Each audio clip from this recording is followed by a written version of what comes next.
नमस्कार दोस्तों, मैं हूं सपना सोंधिया और आप सभी का स्वागत करती हूं अपने YouTube चैनल पर। क्या आपको इंग्लिश ग्रामर के notes making topic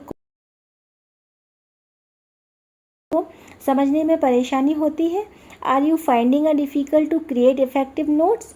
If yes, then you have come to the right place. In this video, I will teach you all the important rules and tricks of note making in simple and fun way. Together, we will learn how to extract the main points from any long paragraph or article and create an organized and effective note. So let's start this journey together and make note making easy. Watch the video full and if you like it, don't forget to like and subscribe. तो चलिए हम शुरू करते हैं note making. Note making क्या होती है और क्या क्या हमें इसको पढ़ना क्यों ज़रूरी है, कौन कौन से पॉइंट्स को हम इसको ध्यान में रखेंगे, क्या क्या हमें पढ़ना है, हम सभी कुछ इस स्लाइड्स के और इस वीडियो के माध्यम से देखते हैं। सबसे पहले हम समझ लें नोट मेकिंग हमको पढ़ना क्यों इम्पॉर्टेंट है। जैसे कि बेटा आप 9th क्लास में पढ़ रहे हो तो 9th क्लास में हमको बहुत सारे सब्जेक्ट्स पढ़ने पड़ते हैं। अब आप सोच रहे होंगे मैडम इसको इंग्लिश में क्यों ऐड किया गया है, ऐसी क्या ज़रूरत पड़ गई कि नोट मेकिंग टॉपिक हमको इंग्लिश में पढ़ाया जा रहा है। कोई भी लैंग्वेज में ऐड हो सकता था बेटा ये।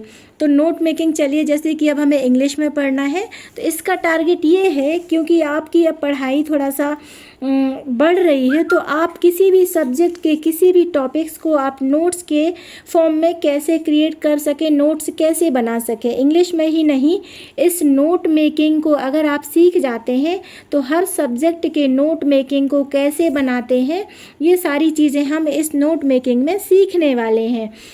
जैसे कि मैंने कुछ स्लाइड्स को लिखा हुआ है, नोट मेकिंग एक ऐसी स्किल है जिसमें आप एक बड़े टेक्स्ट या पैसेज से इम्पोर्टेंट इन्फॉर्मेशन को कंसाइज मतलब संक्षिप्त छोटा करके और ऑर्गेनाइज तरीके से लिखते हैं। इससे रिवीजन करना क्योंकि हमें जब किसी भी टॉपिक को रिवाइज करना है, अगर वो टॉपिक हमारा 2 पेज 3 पेज 4 पेज 1.5 पेज का है और हम इतना लंबा कैसे रख सकते हैं, तो फिर हम क्या करते हैं उसके लिए नोट मेकिंग तैयार कर लेते हैं। नोट मेकिंग मतलब आप जैसे ही इसके कीवर्ड्स या की पॉइंट सीखेंगे आप खुद ही समझ जाएंगे कि मैडम नोट मेकिंग क्यों ज़रूरी है। इम्पॉर्टेंट बातें जो हमें ध्यान रखनी है इसमें, सबसे पहले क्या होता है, सिर्फ मुख्य बातें मतलब मेन पॉइंट्स को लिखें। मतलब कि अननेसेसरी डिटेल्स और एग्जांपल्स को हमें इसको छोड़ देना पड़ता है, केवल हम मुख्य बातों को इसमें मुख्य पॉइंट को ऐड करते हैं। एब्रिविएशन का प्रयोग करें। अब एब्रिविएशन क्या होता है, शॉर्ट फॉर्म। किसी भी चीज़ को जब हम बिल्कुल शॉर्ट में लिखते हैं, जैसे कि एंड के लिए हम ऐसा साइन एंड का यूज़ कर सकते हैं। आप स्क्रीन पर देख पा रहे होंगे कि हम एंड का यूज़ कर सकते हैं इन्फॉर्मेशन को। जैसे कि हमें इन्फॉर्मेशन ही लिखना है तो हम उसको इन्फो लिख सकते हैं, है ना। मतलब कि एब्रिविएशन वर्ड्स का यूज़ कर सकते हैं। गवर्नमेंट के लिए हम GOVT डॉट करके लिख सकते हैं। आप अपनी खुद की एब्रिविएशन भी बच्चों बना सकते हो। शॉर्ट फ्रेजेस को यूज़ करना है, पूरे सेंटेंस को लिखने की हमको कोई भी ज़रूरत नहीं होती है। नोट मेकिंग बनाते समय हमको हेडिंग और सब हेडिंग को प्रयोग करना है। इससे क्या होता है, जो भी हमारे नोट्स होते हैं ना वो बिल्कुल ऑर्गेनाइज दिखते हैं। जैसे कि आपने कोई एक नोट सपोज़ हम ये एग्जाम्पल देखते हैं, पैसेज है हमारे सामने। अब आपको ये एग्ज़ाम में आता कैसे है बेटा, ये एक पैसेज के रूप में आता है, इसलिए हमने आपको ना इसको पैसेज के रूप में ही समझाया है। मैंने एक छोटा सा एग्जाम्पल लिया है, इंडस वैली सिविलाइजेशन, जो आपने शायद हिस्ट्री में एक टॉपिक पढ़ा होगा, सिंधु घाटी सभ्यता। तो इसका एक छोटा सा टॉपिक है, तो इसको हमने लिया है। अब मैं पढ़ रही हूँ इसको, पर आपको ना इतना बहुत डीपली 1-2 बार इसको रीड करना है और बिल्कुल हमको इस टॉपिक को देख के बिल्कुल डरना नहीं है कि यार इसकी तो हिंदी हमको समझ में ही नहीं आ रही है। चलिए पहले हम स्टार्ट करते हैं। जैसे कि मैं पढ़ती हूँ, the Indus valley civilisation also known as the Harappan civilisation was a Bronze Age civilization located in the northern western regions of South Asia, flourishing from 3300 BCE to 1300 BCE. It was one of the 3 early civilizations of the Old World, along with ancient Egypt and Mesopotamia. The civilization was known for its urban planning, baked bricks houses, and a sophisticated drainage system. Major cities included Harappa and Mohenjo-daro, both of which had well-planned streets and advanced water supply systems. The people of the civilization were skilled artisans and were involved in trade with Mesopotamia. The decline of the civilization is still a mystery, with theories suggesting climate change, floods और a change in river courses. अब आपने सोचा होगा madam ने इतना सारा paragraph तो पढ़ लिया, पर हमको तो हिंदी समझ में नहीं आ रही, तो आपको समझना भी नहीं है हिंदी कैसे हमको, क्योंकि नोट मेकिंग हमारे एग्ज़ाम में नोट मेकिंग बनाना है। पैराग्राफ कोई भी दे, हमको बस उसकी शुरू की 1-2 लाइन देखना है कि क्या वर्ड्स यूज़ हो रहे हैं। द हिंदू वैली सिविलाइजेशन, फिर बाद में यूज़ हुआ है हरप्पन सिविलाइजेशन। चलो थोड़ा सा हम लास्ट में भी 1-2 लाइन देखते हैं। अब फिर से यहाँ पे बीच बीच में Hindu civilisation, peoples of civilisation, मतलब बार बार सिविलाइजेशन, हरप्पन, मोहनजोदारो और इंडस वैली सिविलाइजेशन यूज़ हो रहा है। तो अब आपको थोड़ा थोड़ा तो हिस्ट्री में पढ़ा ही है ना। तो सबसे पहले हमको क्या करना है, इसकी एक हेडिंग्स निकाल लेना है। हेडिंग्स तो आप पहले वहाँ पेपर में, अपने एग्ज़ाम पेपर में हेडिंग लिख लेंगे, और फिर आपको जैसे ही आपने ऊपर की 1-2 लाइन पढ़ी, नीचे की 1-2 लाइन पढ़ी, बेटा 11th या 9th क्लास में आप आ गए हो, तो थोड़ा सा हमको छोटे छोटे शब्दों के वर्ड्स की हमको इंग्लिश मीनिंग समझना बहुत ज़रूरी होता है। पूरा ज़रूरी नहीं है कि आप पूरे पैराग्राफ की हिंदी कर पाएँ, है ना, और बहुत सारे वर्ड्स मीनिंग आपको याद हों, पर कुछ कुछ तो ज़रूरी है। तो इंडस वैली सिविलाइजेशन हमको बार बार देखने मिला, तो हमने इसकी हेडिंग क्या निकाल के रख दी, इंडस वैली सिविलाइजेशन। अब हमको क्या करना है, नोट्स तैयार करना है। तो नोट्स का मतलब क्या होता है, अब हेडिंग के नीचे मेन पॉइंट्स और सब पॉइंट को लिखते हैं हम। तो आप हेडिंग डालेंगे नोट्स। अब notes, intro to Indus valley civilisation. अब जैसे कि जो मैंने पिंक कलर से 1 पॉइंट लिखा हुआ है इंट्रो, तो इंट्रोडक्शन को मैंने शॉर्ट में क्या लिख दिया है, इंट्रो। इंडस को शॉर्ट में, इंडस वैली को VLY और डॉट रख दिया, सिविलाइजेशन को CIV डॉट रख दिया, है ना। तो हमने इंट्रोडक्शन किसका दे रहे हैं हम, ये इंडस वैली सिविलाइजेशन, क्योंकि हमने हेडिंग यही निकाल के दी है। अब इसके हम क्या करते हैं, मेन जो सब पॉइंट होते हैं उनको ABCD या 1 2 3 कुछ भी डाल सकते हो, चूँकि हमने पहला intro to Indus valley civilisation point डाला है। तो अब इसकी हम नंबर मिक्स हो जाएंगे, अगर हम 1 2 3 फिर से डालते तो हम ABCD डाल देते हैं। तो हमने पैराग्राफ में ऊपर देखा क्या क्या है इसमें मेन पॉइंट्स, जैसे कि चलो हम देख लेते हैं थोड़ा सा पैराग्राफ में कि अब इसमें क्या दिख रहा है। सबसे हरप्पन सिविलाइजेशन, अब ब्रोंज एज दिख रही है, फिर क्या दिख रहा है, ब्रोंज एज दिख रही है, फिर ये फ्लोरिशिंग कब हुई, मतलब कब इसको फली फूली कब, ये तो कितने 3300 ईसा से लेके ये 1300 ईसा तक, इस टाइप से। तो हम मेन पॉइंट अब हम जो खोल लेते हैं इसको, तो 3300 से 1300 तक।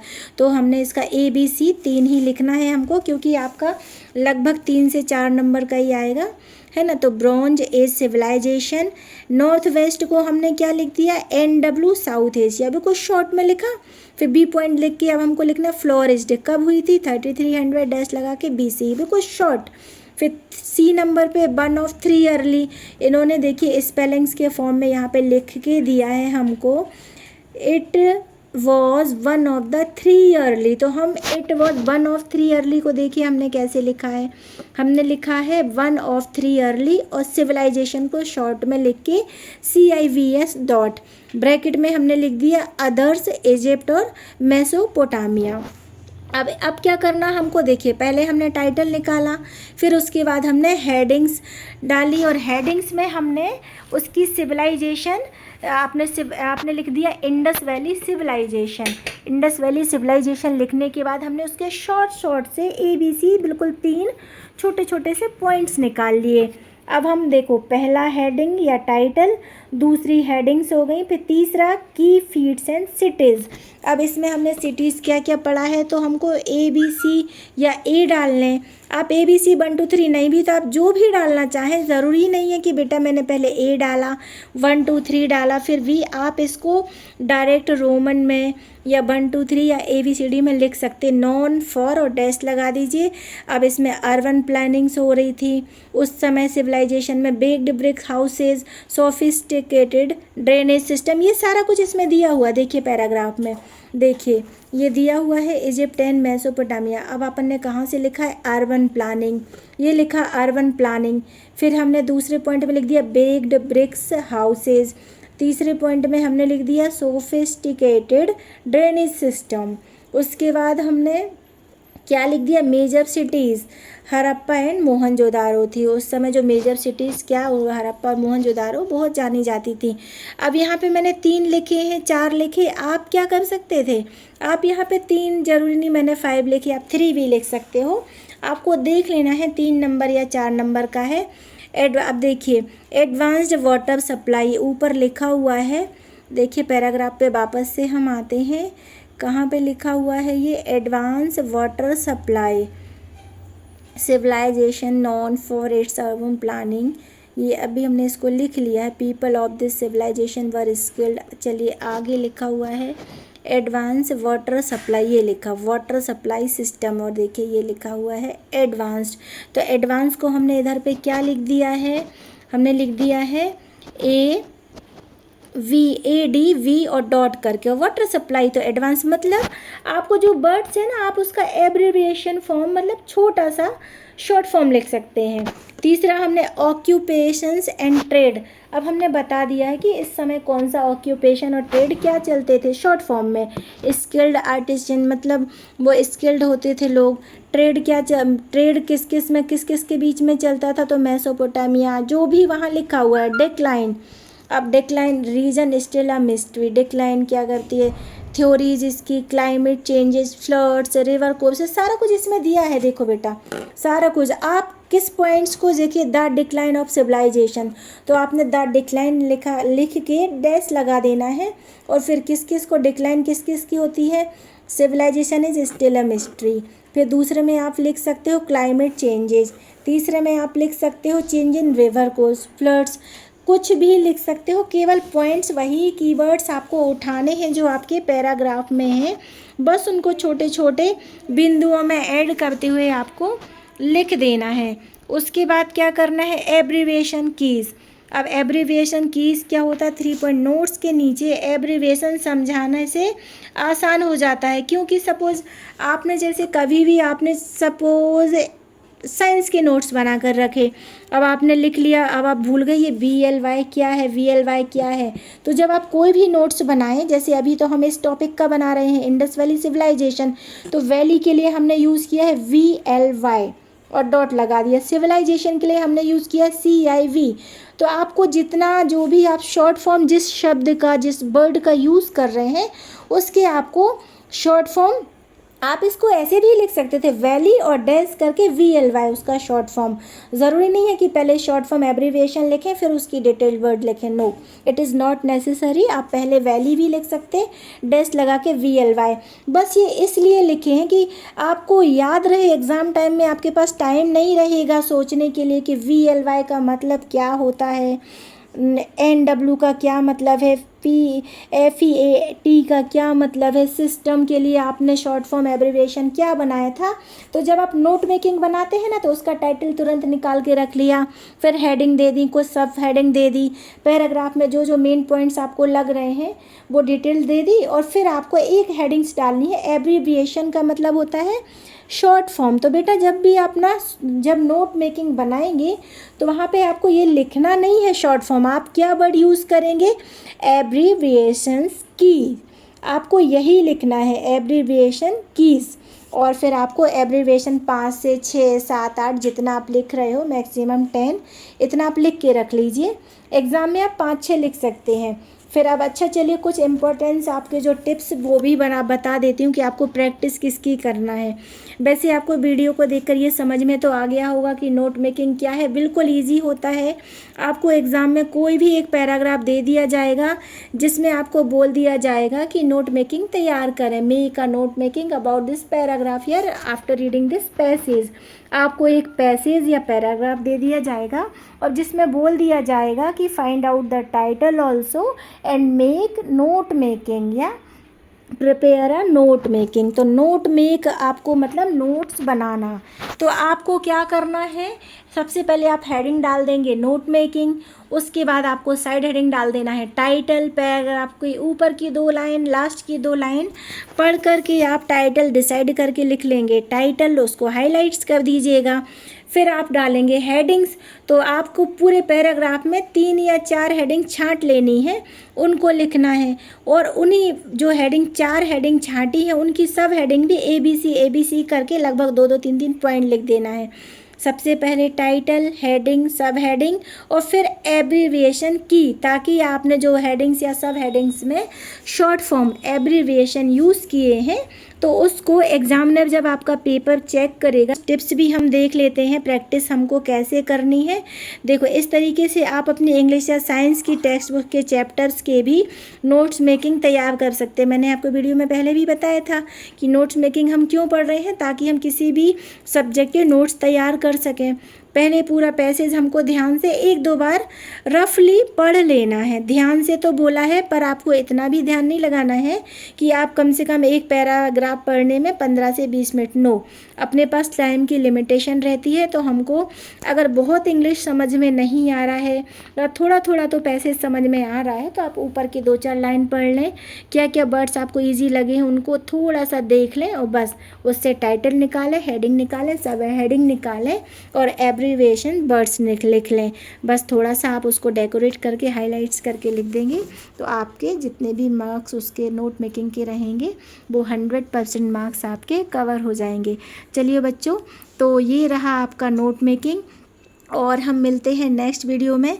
If you like the video please channel को सब्सक्राइब ज़रूर करिए, वीडियो को अधिक से अधिक शेयर करिए ताकि और भी बच्चों का हो सके।